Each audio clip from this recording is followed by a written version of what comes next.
So I think we move into the biggest surprises of the year. I think we've worn out our welcome on the new leagues. I think we discussed as much as we can there. I mean, there were some big things that happened in 2021. The first one I'm going to bring up here. Boy, did it stir up the internet, the XFL, CFL talks. They came back in March. The CFL officially announced that they were officially talking about forming a partnership with the XFL. Mm-hmm. And boy, did the speculation rumor go wild. It went from everything to there was going to be a full-blown merger to seeing champion versus champion to seeing the XFL absorbed 3 versus 4 down football. I mean, the internet was tearing itself apart. At least there's that small little niche of internet fans there. I mean, going back to it, I didn't really know what to think. My hopes was whatever works out for the best of them, and more importantly, whatever brings back the XFL. What are your thoughts on all of that, like, as it was happening? Yeah, I got to go back to that point in time mentally, because then I was kind of like, I wanted to step back, because I anything that you brought up about it, it just felt like instantly it was going to be an overkill argument of some point. It didn't matter where you were at, Facebook, Twitter, I imagine Instagram, same way in the comments, if anyone brought it up. It's just, we know this now, if we didn't know already, they're definitely diehard CFL fans that they want their way. They want to keep their way of the game. And that was the big talking point, I think, was, what gets changed, because, it was going something, if that were to happen. And, in theory, Randy Ambrosi said the doors are, quote unquote, still somewhat open, or they're friendly. So, in theory, okay, that's going to come up again if it ever does. And that's why I stepped back, because I was like, A, didn't want to deal with that, because I'm not in the mood to argue about that when I'm newish to the CFL this year anyway. But B, there was a lot of people just throwing things around that I'm like, all right, I don't know what's real or not real right now. We need to wait till the dust settles to get some reputable people that are actually talking about this. And so it was nuts. It was just freaking nuts. I was waiting for it to just be like, can we get a definitive conclusion to this in some way? Because I was getting tired of it. It was like a month and a half of just us bickering online. And I almost hated every minute of it, to be frank. Well, I'm with you. I mean, the internet, it's natural. Everybody's going to hate each other. I get that. I try to just have fun. I've been we know my history. We've all been there. But for the most part, I try to stay positive. I try to build up the community. But I agree with you there. It was hard to watch just what would normally just be football enthusiasts get worked up about whose football was better, rather than letting the process play out. And I mean, at the end of the day, ultimately, nothing happened. The doors maybe still open and this and that. And there's murmurs and rumors that maybe the Argonauts are going to jump to the XFL. I don't subscribe to it. I don't subscribe to it. I don't believe it. But people say it could happen. I mean, who am I to deny that it could happen? I mean, I could. You could win $1 million, Zach, for being on my show right now. You could. Those odds, possibly. But the likelihood, I don't think so. I mean, the one thing that it did do, at least in my opinion, is it probably brought the CFL some new fans, at least from the States, which was probably one of the ideas going into it. It kept the XFL kind of in the news. And if you were to ask me, I would say this is probably more of a publicity stunt than either of them, than they ever actually wanted to make a deal. I think it's reasonable. You can say that, because it did kind of draw attention to them. And the XFL, remember at that point when they announced that they were talking, that they had not said if they were playing in 2022 or 23. That was a very in the middle topic at the moment. There was no definitive answer to it. Now, when they started talking, that started changing to 2023. But what ended up is that, we finally said, all right, officially isn't working. And now we got a definitive, we're starting this year. There's no moving it again. It made some fans upset, because I understand waiting now 3 years to go and watch your favorite league again is unfortunate, but that's what came out of it. And so it put them in the news that way. And the CFL at that point needed it because they wanted to see what they could do for this year and also talk about the future, which if we're talking their fans and myself included, their future is a big topic for debate that keeps coming up too, because, COVID hit them hard. Everyone knows that at this point, and it's going to keep coming up as they make adjustments. So the XFL kind of accelerated that discussion even further when they said that and announced it in a press release. Yeah, it's going to be interesting to see how this plays out, right? So, you in your appearance on Let's Talk XFL, you touched on the kind of the arms race for the XFL, the USFL, but I mean, we have fan-controlled football. CFL is not leaving, at least right now. I mean, that player pool, it's a totally different discussion than back with the AAF and the XFL, because now the landscape is completely different, right? We are seeing, I mean, I never would have thought that we would see so many spring leagues. I do appreciate the fact that the XFL, at least as of right now, the XFL and the USFL, their schedules aren't head-to-head. I don't know if that's great for fan-controlled football, but I do feel like they're kind of they're different. They have a niche, their own thing. So I could see where there might maybe not be as much overlap in the two fans. Yeah, they have a different attitude too, where they just don't. I'm not to say this in a bad way. If there's any FCF fans on here, they just don't give a damn, and they're going to do what they want. Like, that's simple as that, And some people, it irks them. Others, they embrace it. And me, I'm just like, we'll see how this goes. I'm in the middle because I understand that attitude, because you got to forge your way, but that also can get some people away from your side. Mm-hmm. That's how they do it. So I think even with that conflict you're talking, the player pool though, that's a different for sure. On the fans thing, honestly, I kind of love the fan-controlled football fans. They're over the top. They're crazy. And I mean, so I don't know how much this is in public, but I'm pretty sure I saw him talk about it online. But Bailey Carlin from the XFL is consulting fan-controlled football. And I mean, you can kind of see it on social media. Perfect fit. He's helping run their social, if you ask me. Yeah. He's helping run it. That was what I thought. I love the move because of if you were all XFL fans here, what he did for the league back in 2020. He helped revolutionize not only that, but just other teams. I mean, we've seen it. The NFL's adopted the goofy meme nature at this point that the XFL and Carlin started. So, you got to thank them and their team for doing that. And now he gets to run fan control football.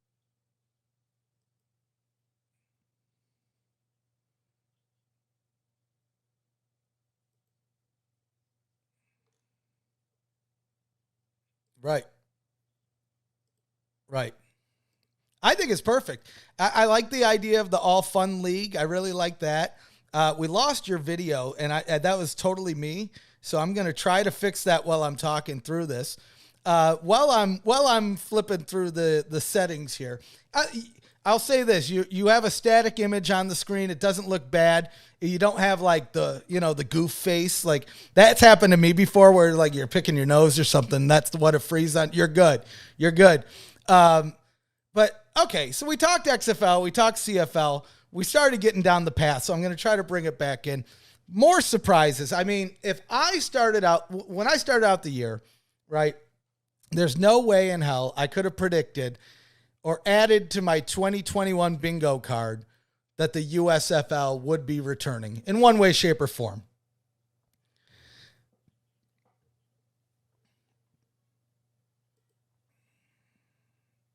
Mm-hmm.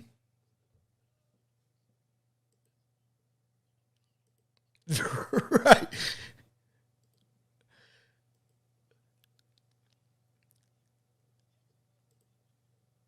Mm.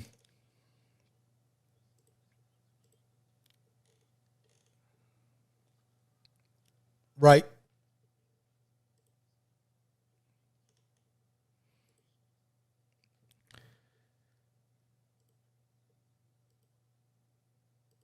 I know. I mean, I kind of love it. I will say this: within our niche community, there were some folks that were aware that Brian Woods owned some of the USFL trademarks. I'll say this: prior to the Spring League, I was talking to some folks over there, and I pried I said, hey, I mean, I know that this guy's got a little bit of this stuff. If this is successful, is there any chance that we see the USFL? And they acted like I was crazy. They said, what are you talking about? I mean, yeah, maybe if whatever it might be. But here we are. So that, I mean, for me especially, I said, wait a minute. They acted like I was crazy. But there it is. It's there. And even crazier, Fox, they're not just a broadcast partner. They're owner. And there was a lot of how much of who owns what and this and that. So Brian Wood's still involved from the Spring League. But Fox is a majority owner here. They own a majority of the league. They're pumping in $150 million to keep it up over 3 years, which, I mean, when we look at the XFL, Vince spent $250,000, so $250 million on half a season. But I mean, the USFL is playing it smart here. The central hub that is being paid for by Jefferson County is huge. So now they don't have to pay for hotels. They don't have to pay for the stadiums, at least for the first year. I think that's going to help them go a long way. We saw the ownership from Fox. Since then, I mean, they went dark. This happened in June that they dropped this. I think it was June 3rd. And it wasn't really until October then we started hearing the reports that league reps were in Birmingham, Alabama, talking to them about hosting the league in 2022. Funny enough, it's the first thing we heard since they announced the league. But we've not had that officialized yet. But, I mean, it's a thing. They're playing in Birmingham. Mark my words. I mean, nobody told me that, but have we heard any other city talk about, hey, the USFL's in town? No.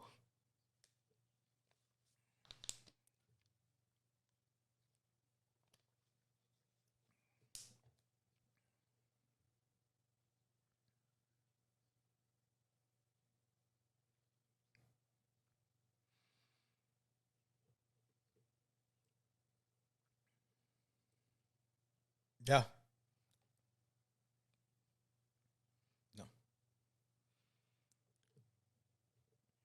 During every NFL broadcast since they started airing them too. And they've had some good chances to capitalize because, what was it, the past week we had the weirdest schedule of football. We had Tuesday night games, we had Saturday night games, and Fox was there. They said, okay, if you're going to play football on a different day, hey, by the way, we have this new league coming out in April. Maybe you've heard of them, and I love to see it.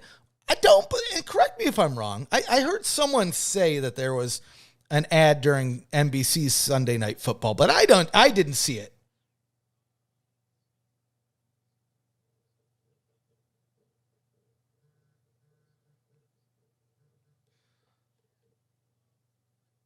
Oh, you are. Oh, hold on. This is not good. The red alert here. Red alert. Zach is okay. Hold on here. Oh boy. I told you there'd be a technical difficulty. I'm going to hang up with you and call you back and see if this fixes it. Otherwise I have another plan. 2 sleeves, both full of tricks.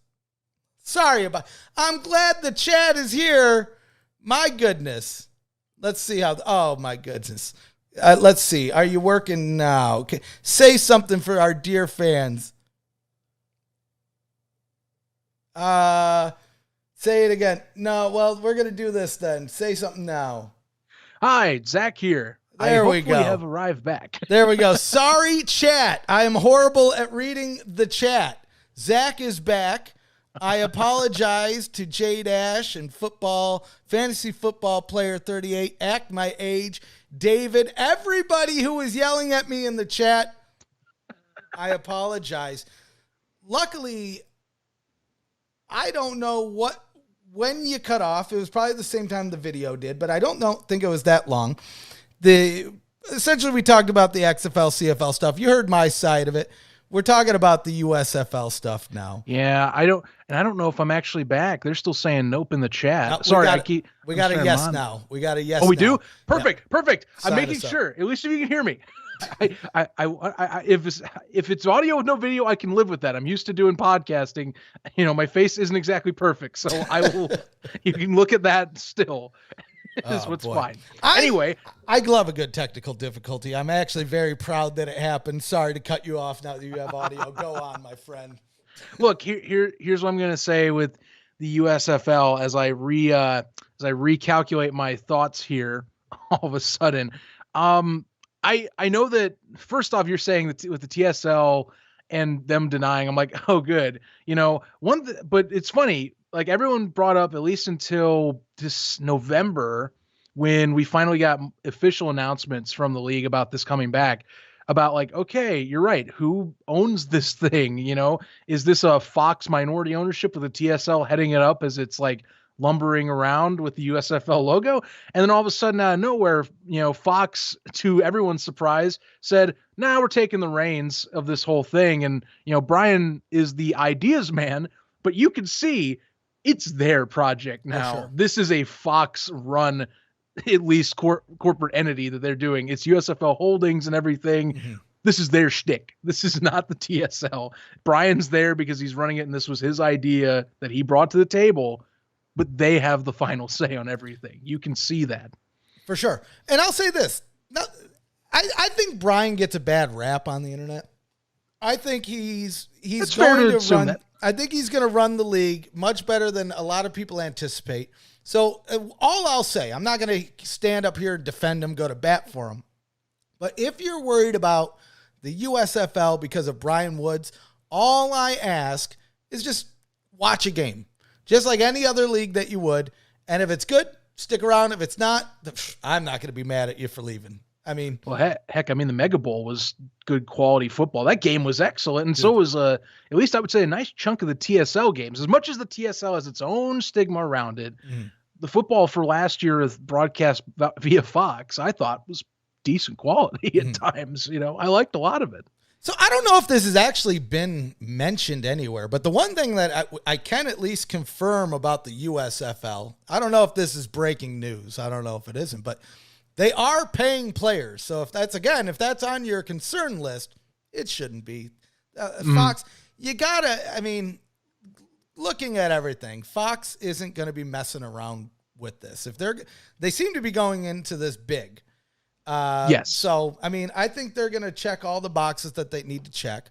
I think safety is going to be a big part of it. I think we're going to see probably a little bit younger group than we do some of the other spring leagues. For instance, you're not going to see guys that are coming in near the end of their NFL career. You're going to see maybe some guys that are maybe been cut in their early career or coming in from college or maybe even directly from high school. I don't think we'll see that right away, but we could see that in the upcoming years. Like you see the next LeBron James of football. Believe me, they're going to gun for him, right? Sure. Sure. We already have schools that look at talent in their freshman or sophomore years anyway. So why not? I know that the one thing that comes up a lot is you have to compete with Power Fives. Mm-hmm. So that's it. But I think more realistically, like you're saying, like high school one would be not realistic right away. Oh, no. What I like with their shtick, and this was revealed in a kind of like a Q&A for sports agencies and like kind of those that are scouts. Brian actually talked at length with someone that reported on this, is that they want group of 5 talent and probably lower. So we're talking like you're not going to steal the big guys that are cream of the crop. They're going to the NFL, but you're going to get the diamonds in the rough, which is what both that and the XFL are looking for. They want the diamonds in the rough. The other fascinating thing that I was found interesting with that whole write-up is that they don't want to go for the veterans that have gone through the NFL ringer already. They want guys that are less experienced, that are the younger talent, and those that they can mold in, I'm assuming, to their own stardom, rather than having to rely on past stardom is the whole shtick. I think that's a fascinating trend, and it fits the TSL mold from their broadcasts last year. And honestly, I hope we see some of the spring league guys in there. Ryan Willis, that guy could be a superstar in a league like the USFL. Truly would love to see him play. He's on the Bears depth chart team right now. Yeah. Sign him up, by the way. I'm happy about it. Congrats to him. There was a lot of great players in the spring league that, I think it would be crazy to think that a lot of them aren't going to come in. Realistically, the USFL has 8 teams to fill. We have about less than 4 months at this point. I think we're going to see a lot of these spring league guys come in, which is awesome. I mean, at that point, then sure, it was worth the money. Right?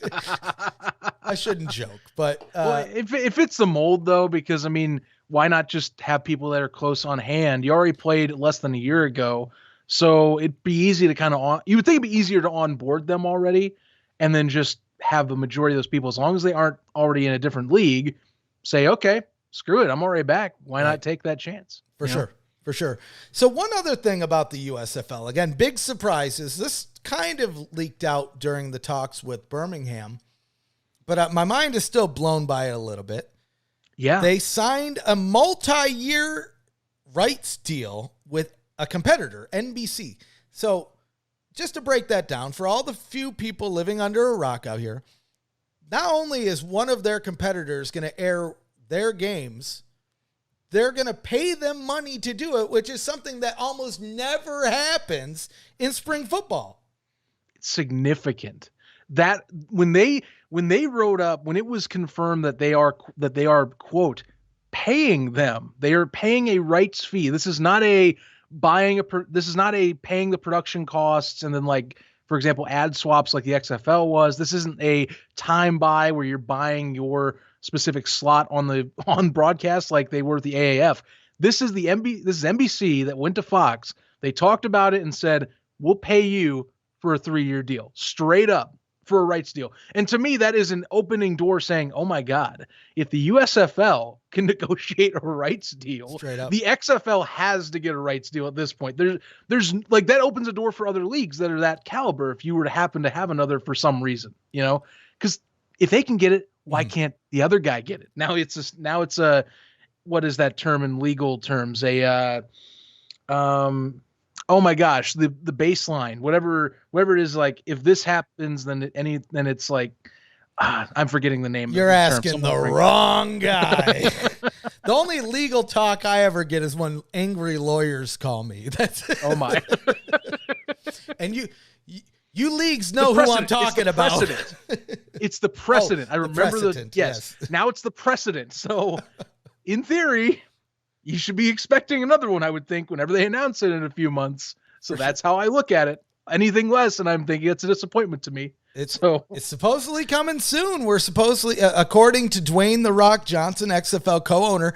Funny enough, we didn't see. Usually, we get the teases from Danny Garcia, right? We had the XFL timeline. She just left it out there in a second picture of a group of 3 for people to find. I'll say she loves her teases.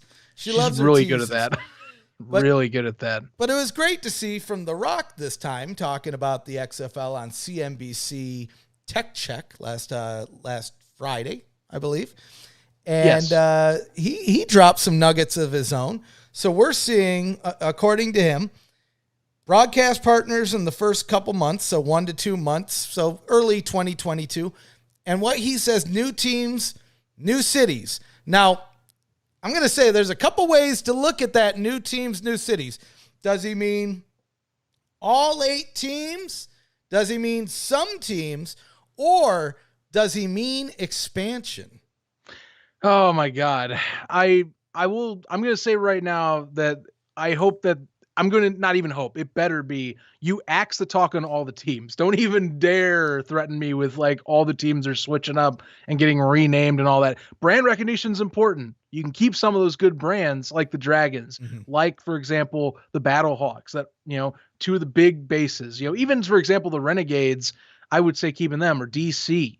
The questions come up with like Tampa Bay or even, Houston with its own issues legally, or then of course you talk about New York and LA. What do you do with them? Or do you move around? Those are ones I think that the part keep, part change up is what's really going to happen here when you're talking about some of these releases. And I don't want to see that. And expansion, I mean, hey, if they want to do it, that's fine. We keep talking about, Mexico City, Toronto, that keeps getting thrown around. I'm like, all right, international is what they've looked at, but like, I don't know if they'll do it year 1. If they do, it'll be a big shock, but I don't know if they'll do it year 1. It has to be year 2 or 3. It has to be year 2 or 3.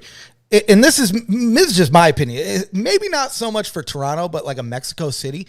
There's so much. I mean, legally, you have 2 different countries that you have to deal with, like the all sorts of different things, whether it's travel and COVID, and that alone is a pain in the ass. Pain in the behind. Sorry, I try not to swear on this stream, but whatever. It's the best of the year. You're getting the best of the ref. YouTube. Yeah, I know. Susan with Jicky, don't shut me down just yet. But I mean, I think it has to be year 2 or 3. I think they need to get past one season with 8 teams, and I think they almost need to get past 2 seasons with 8 teams before they expand. I think you almost need that. You need to get that baseline. You need to rebuild your fan engagement, right? Because, I mean, when we looked, and this isn't to say it's not going to happen, but when I look at the lead up to 2020, right, there was the Houston Roughnecks, for example, like once a month they had fan engagement events where they were putting the word out. We saw a lot of the same people, but we saw a lot of new people there every time. Right. And each time they got bigger. For them to move some of the markets, some of them that make sense. I mean, you look at Tampa. Tampa makes sense. New York makes sense. Maybe not move them out of the New York. They could easily go to, well, I don't know how easily, but they could go to like Red Bull Arena. Is that what it's called? Yeah, that's a popular one. Yeah, actually, can I step back with Tampa? So would you want them in Tampa rather than even Orlando? Like even with the Bandits possibly having that name right now? I mean, I think, honestly, I think they should be in Orlando. I think the only reason they weren't in Orlando is because the AAF originally. Oh, yeah. And I think Orlando, when we look at like the spring football holdouts, right? There's one we mentioned earlier, San Antonio. There's Birmingham, which USFL's got secured right now. But right. Orlando's left out of the mix on all the spring football leagues right now. And it feels like, I mean, I don't know. I don't want to get into the ins and outs of how great of a location it is, but the weather's good. I mean, Tampa is as well. You're going to get about the same. But give them their spring football. Maybe we even see a return of some like old XFL teams. That's something that nobody's talking about. Like, what if we see? Can we get the Rage? The Vegas Outlaw, the Orlando Rage coming back, or Chicago. That's another one. I'm surprised none of these people are in Chicago. I think for me, because I would like that, it's just looking at the past history of Chicago at spring, it's colder up north the farther you go. So that's first off. And secondly, even if the Bears, because they're currently talking about wanting to build a stadium in Arlington Heights, that's probably they're talking either dome or not. My guess is whatever team goes to Chicago, they'll give them Soldier Field. Right. And you're going to be outside.